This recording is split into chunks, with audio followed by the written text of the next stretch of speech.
Yo, yo, yo. Yo, yo. We're back. We're back again here on this good week 11 Sunday. Football Sunday. It's your boy C Money in the house with your boy K Jizzle representing the 49ers and the Eagles. Hopefully we'll get keep it pounding to join us here shortly. We hope. Don't know if he's in the mood. He's been on a hiatus the last couple of weeks with the performance from the Carolina Panthers. Today, the Panthers played today at 1, and the finals played at 4 or 5. We have a keep it pounding segment here right now. Keep it Why you pounding. got him out, a lollipop? I thought you was gonna make it, but you made it. Well, you made it. I was just saying today, the Panthers played on the 1 o'clock game, and the 49ers played at the 4 o'clock game. And I think we had the Panthers losing to the Cowboys, the 49ers winning against the Buccaneers.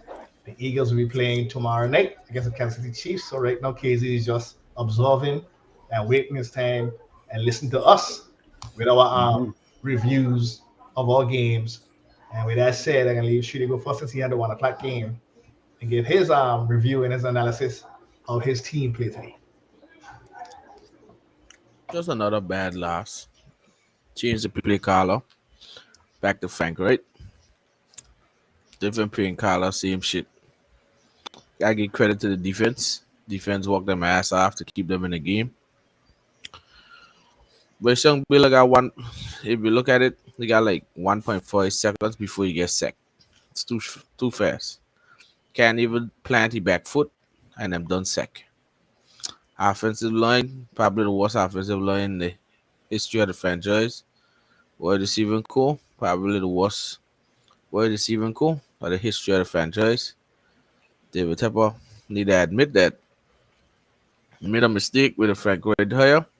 They're not a they're not compatible. Frank Wright and Bryce Young, the way Frank Wright wants to run it. The GM needs to go, head coach needs to go, staff needs to go. Need to just start over. The good thing is they got your franchise quarterback Bryce Young, and from multiple sources, based on some stuff I've been seeing, there are a lot of sharks in the water that wants this coaching job because they got Bryce Young. When you don't have an uncertainty, when you got uncertainty at quarterback, a coach may not want to come in because he don't know what the plan is. Know that they got Bryce Young. There's coaches that licking them chops to get their head coaching job and work with Bryce Young. Because I still got faith in Bryce Young. Yeah, he missed some throws. Um, he had that one interception, but he just threw it a little too late. Still a good throw. That hell of a play by the defense.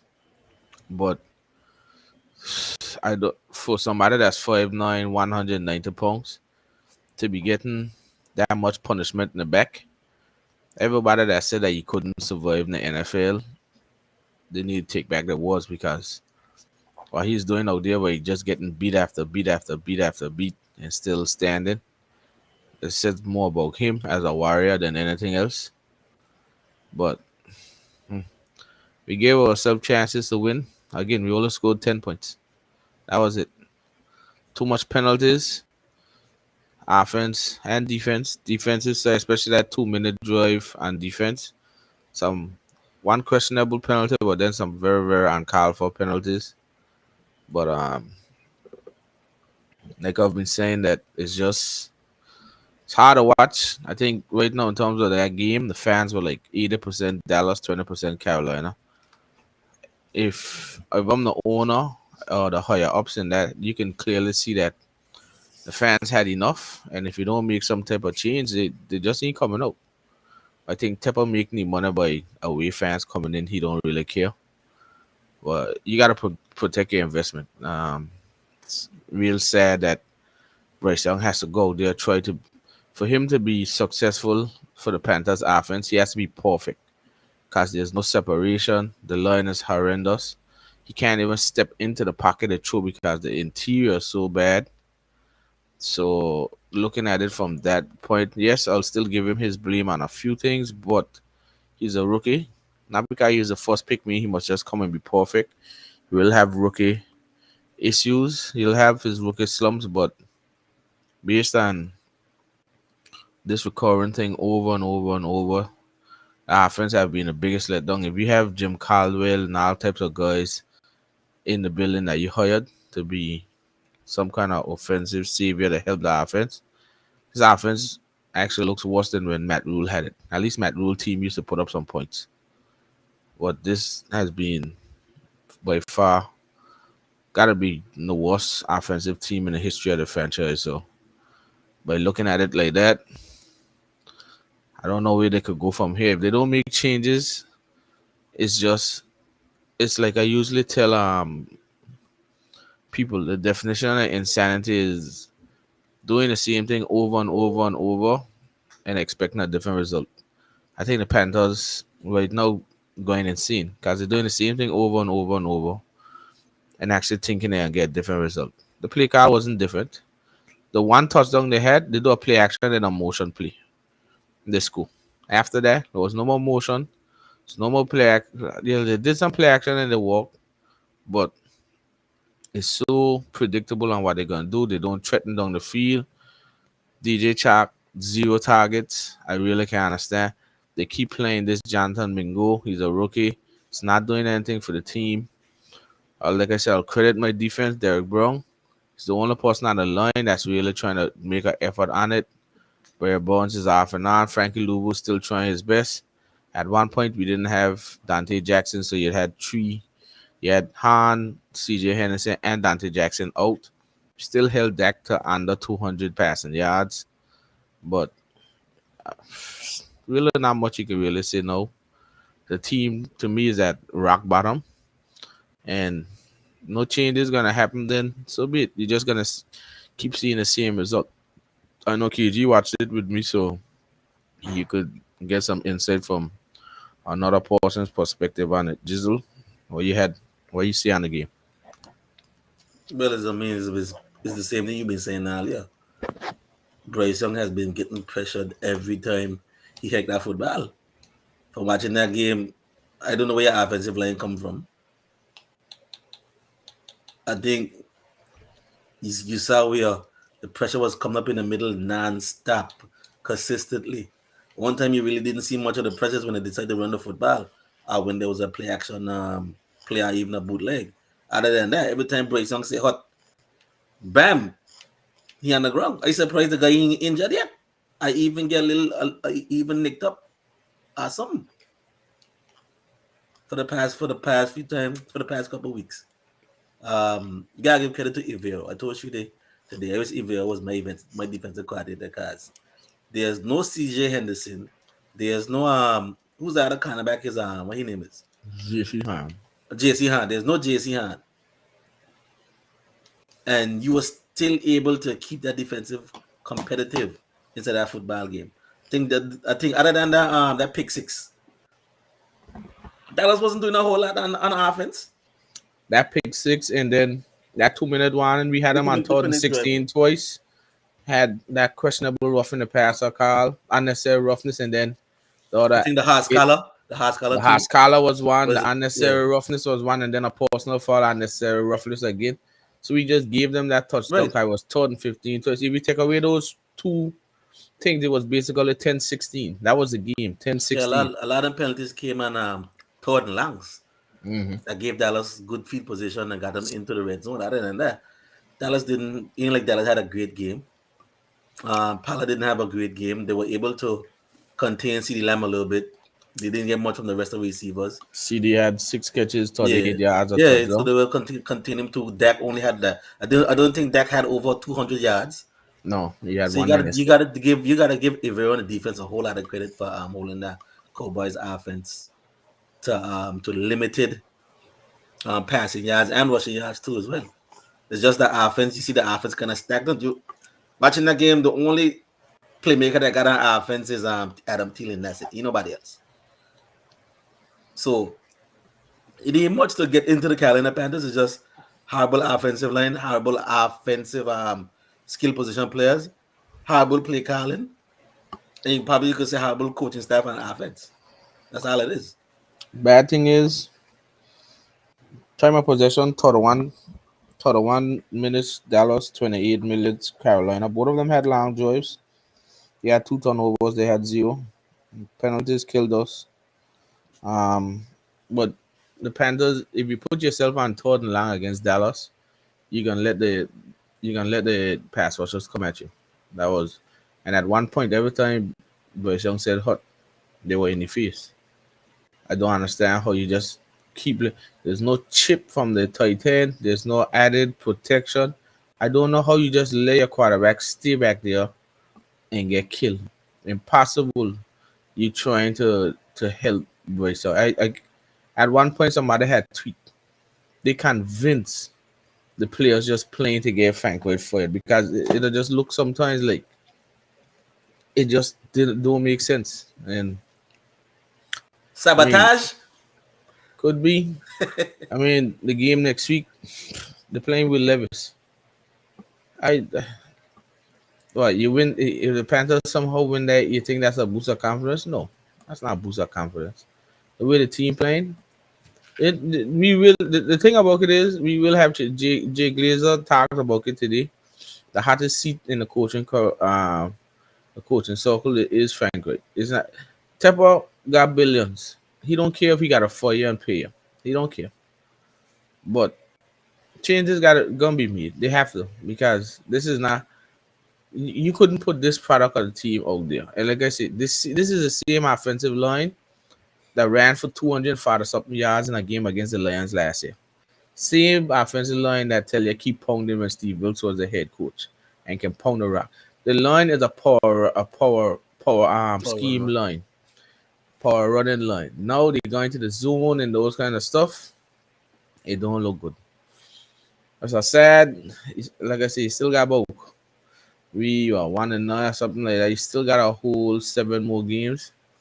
It's a long, sad for the Panthers. Got a long time to go, but I think the only way you reclaim the fan base is if you let go Frank, because that's what the fan base hammering for. You need some type of change to see that you want to you care about the team. Because if you go out there and say that you're putting Evero as head coach, the fan base will react positively. Okay, look, everybody's hammering for it. But if you keep going with Frank White out there again, he took away the play call. Thomas Brown is the only offensive coordinator that got you a win for the whole season. You took it back after 3 weeks. That don't look good on Frank White. That don't look good on Thomas Brown. You took it back and you had what? One of the worst offensive performances of the season. So, like I said, I think that was a desperation move for Frank White to take it back. I think he knows his time is coming. It's just a matter of when and not if. When he'll be fired, and they'll go from there, and we'll see what happens. But same thing, recurring thing over and over. Just you seen the same thing on the field. Parsons, like I said, the last season ticket holders, they ain't going to the games and they ain't even trying to sell the ticket. They ain't even selling the ticket. So it's a away stadium basically. Imagine Jerry Jones do a ring of honor for Jimmy Johnson in our stadium. That makes sense? Not even at Dallas Stadium. He didn't know our stadium at halftime. Real so. That will tell you everything you need to know. Panthers. Only good thing I can see coming up now season is they ain't got number 1 pick, but that number 2 pick damn near just like the back of the end of the number 1. So see what happens from there. All right, so we'll switch it over now to Shane's game. I had to beat the Buccaneers. I fell asleep on it, so Shane, you gotta tell me what happened. Your mic. You can hear me? I got you. No, you sound my mic on me. Yeah. I said, should we Shane fall asleep Sunday on a football Sunday? Well, when your team shitty, they gonna put you asleep. So, on the brighter side of things, the Finals came back home, Tampa Bay, and did what they should have done. It was a good game. It wasn't a great game from an all-around standpoint. I think it was just a good game because, again, we still showing a lot of penalties, a lot of discipline issues. I think we had 7 penalties in the game. It wasn't much yardage, but it still was 7 penalties in some spots that we could have just dominated this game and really just made this game a lot more easier than what it should be. We won by 2 touchdowns. We had some times when Baker and the Tampa Bay Bucks could have made this game a lot closer, but Baker being Baker did some. He had his own mistakes, his own flaws and stuff too. So kind of thing. Brock Purdy once again is kind of like telling the haters to hush them out, watch me play kind of game. He had a perfect quarterback rating in this game, 158.3, I think it was. He threw for 3 touchdowns and 333 yards with a perfect quarterback rating. Hitting Kittle, Ayuk, and McCaffrey on receiving touchdowns. McCaffrey didn't get 100 yards rushing, but he averaged 3.7 yards a carry, so that's not bad. The only bad part on the offensive side, I would say, is that we gave up 4 sacks. Again, though, I don't know if all that was on the offensive line. Maybe one or two, maybe one was on Purdy, but most of it, I think 3 of them were on the offensive line. It wasn't no one person really that was getting beat. It was just a good rush by the Buccaneers. Defensive wise, kind of like what I saw in some aspects of it. We did get some sacks. We did get some. We should have got some more interceptions than we had. Trey Greenlaw had an interception. He hit him in his hands and he dropped it. And then Hufanga got shook out his boots. And unfortunately, when he got shook out his boots, it looks like he got knee injury. And what I'm hearing now from the press is that they're doing some tests and they're talking about it might be a torn ACL for Hufanga. So the rookie came in, Jair Brown, and immediately they attacked the rookie down the field. I think he got beat the first player, had stepped away to run and grab some food. I think KZ could correct me if I'm wrong, but I think they attacked him the first play, out of coverage, got a big gain, and then the second play, I think Fred Warner got pass interference close to the goal line, and then they ran it in with Rashad White. And then so that was the score. They came back in, and then I think it was 27-14 at that time. And then I guess the next possession, they were down on the goal line. They could have made it 21-27, but Baker, I guess, was feeling himself and tried to attack the rookie again. I need to watch that film because I didn't actually see the interception. I need to see what the play was, but he tried to attack Jair Brown again, and Jair Brown picked him off. So, and I think from there the game was over because they didn't do nothing else after that. We just ran out the clock on the ball, ran the ball out. But dominant performance again by the defense. Let me see how much sacks we had. I think we had maybe a multiple sack game. Yeah, I think we had about 3 or 4 sacks from the defensive ways. Let's see. 25. That's 1, 2, 3. 3 sacks that game. So not bad from the defensive line. Held the team to 14 points. We scored 27. Kind of upset we didn't get 30. But good game all around from the 49ers. We are now, with the Seattle losing against the Rams, we are now the sole leaders in the NFC West. And we're playing Seattle next week, Thursday night. Well, not next week, but next week, Thursday. And Geno is already he's lingering on this he had an elbow injury, so he might not play. I just saw come across my ticker that said that Geno might be questionable for the game on Thursday with an elbow injury. So we have to play them, then we play the Eagles, then we come back and play the Seattle Seahawks again. So we see how that goes. But right now the finals are trending, looking at form. Quarterback is playing awesome.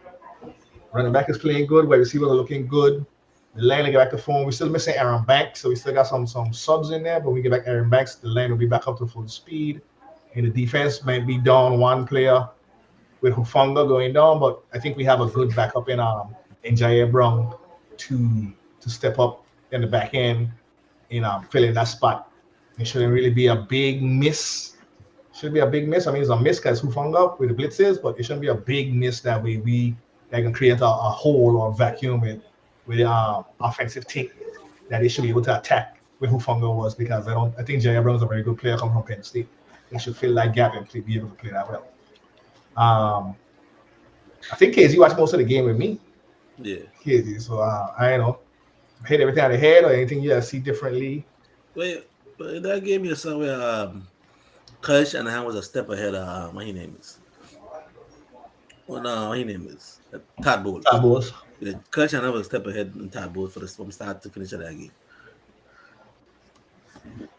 You kind of saw we from the beginning of the first snap, we I think the San Francisco offense was for some. I mean, they had receivers McCaffrey running wide open all game. He came up with a good game plan, of scheming those guys open against the blitz, especially. You saw where Porter didn't have to do a whole lot. He just played within the offense. Didn't have to force the ball. Didn't have to push it down the field. Just walk within the offense. Be more of a game manager. So yeah, I give credit to Kyle Shanahan in Porter too in that game too as well for not turning the ball over too. But defense played great. I mean, you played against Baker Mayfield. You know he gonna make mistakes regardless. I think Todd Bowles got a little too blitz happy sometimes. Was blitzing. I mean, yeah, you like to blitz at times to pressure the quarterback, but sometimes why not drop more in coverage at times? But I guess that's Todd Bowles' MO. Steve Wilkes also looked like he came up with a good game plan too as well of frustrating what his name is Baker Mayfield a little bit too. Along making him make a few errant throws and force some interceptions and turnovers too as well. So I mean all in all, it was a good game by the San Francisco 49ers, and you can see they're trending up, and you can see how the team plays when they're healthy. When this team is healthy, they're one of the best teams in the NFL, if not the best team in the NFL. So, but like I said before, a great game by the San Francisco 49ers. Yeah, I think going back looking at the stats again. Um, like I think last week or I think it was Tuesday. I think you were saying too. With Porty, they got to try and make Porty throw the ball more. Yeah, Porty right now is that he in this game he was 21 for 25. I think the most passes I've seen. I could go back and check for the next show. The most passes he's thrown in a game is probably 35, maybe. I think he only do that one time this season so far. But he had 35 attempts. Look at Baker Mayfield. Baker Mayfield threw the ball 45 times in this game. Only completed 29. Um, the running backs, 30 yards were the most by a running back. And then the receivers, all the receivers were held under. No receiver had over 50 yards receiving. Not even Mike Evans, who had he had 5 receptions, 43 yards, and 1 touchdown. Godwin had 39. And then Jarrett and Atten had 49 each. So I think that the defense was stifling. Like I say, we could still clean up. We still had a lot of penalties that put the Buccaneers in position. And I want to see us clean up those penalties to make it a more dominant football game because they shouldn't have been driving on the field and getting those extra first downs off of penalties. And just have us, dominate the game and control the clock completely from a whole standpoint. But other than that, I think it was a good game from on the offense side and the defensive side. And we're rolling in now. Next week we'll be heading up north to Seattle to play the Seattle Seahawks. Like again, they got lost today, and then Gino's questionable with a right elbow injury. So we see how they fare, and then we have a fare that we might have last Hufanga for the year with a torn ACL test coming tomorrow. So that's all I got on the San Fran game. All right. On Tuesday when we do our wrap up and watch the film, we'll do a final wrap up on the game. But yeah, post game reaction, rapid reactions. 49ers look better since that losing streak. And they got a key matchup against Seattle coming up on Thursday. Like Shane said, Jizzle's game is on Monday, so talk about that on Tuesday. But yeah, victory for San Fran, another L for Carolina. We have the Thanksgiving games coming up. Shane will be playing on Thanksgiving. Mm-hmm. And the Panthers have a Sunday afternoon game against Tennessee. Next week we will talk about that. Any news around the NFL? Not really. Not So really. We had some chat. big injuries, but I think we covered that on the Saturday show. I think Joey Bosa got injured today.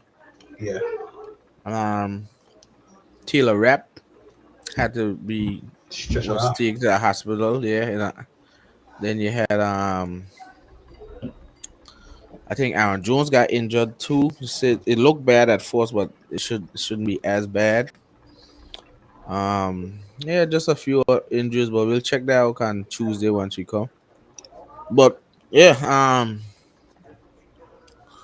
not much to really say from Carolina side. It's just to see you just repeating the same thing over and over. Hopefully, we see some type of news or something by Tuesday. But we got a big Monday night game coming up tomorrow. Philadelphia Eagles versus Kansas City. And then right now you have the Denver Broncos going against the Minnesota Vikings. So that's it for me, to be honest. I don't know if you guys got anything else. You make kids, you know he previewed yesterday. He can do preview now. Kids, you I any mean, changes or any thoughts going into tomorrow game? Any final thoughts? We read the Chiefs tomorrow. Wow. That's the thoughts. Who better than that? Who better than We Chiefs? read the Chiefs tomorrow. Who better than Chiefs? We shall lack in Mahomes tomorrow. That's what we do. I hope I don't hear cussing no bad words in my ear. If they do rubbish, yeah. This game is in Arrowhead. A Super Bowl rematch between the Chiefs and the Eagles. No slippery field. Tell you that. So we'll see what happens tomorrow on that aspect. And I can't wait. I want to see that matchup too. So I think it's gonna be a heavyweight bout. We'll see. I ain't got nothing else, no shit. I don't know why she got. no, I got nothing. Short and sweet. Tuesday we'll wrap up the week the right way and talk about Jesus' game. So I'll wait for Tuesday. I still got to dive into the film and see some stuff. So Yeah, I need to go watch the film. The guy want to see Jay Brown in the session and see how he get his power pick off. So. yeah, so Tuesday we'll have a more breakdown of the games and wrap up the week. So just be sure to like and subscribe to the page. Like always, make sure you hit that like and subscribe, and you can keep up to date with all of us on Facebook, YouTube, and Twitter. And like I said, you can always join the show. If you want to talk some football, send us a message, and we can talk some football with us whenever you want. So that's it. Enjoy the Sunday night game, and then enjoy the Monday night game. All right. Peace out.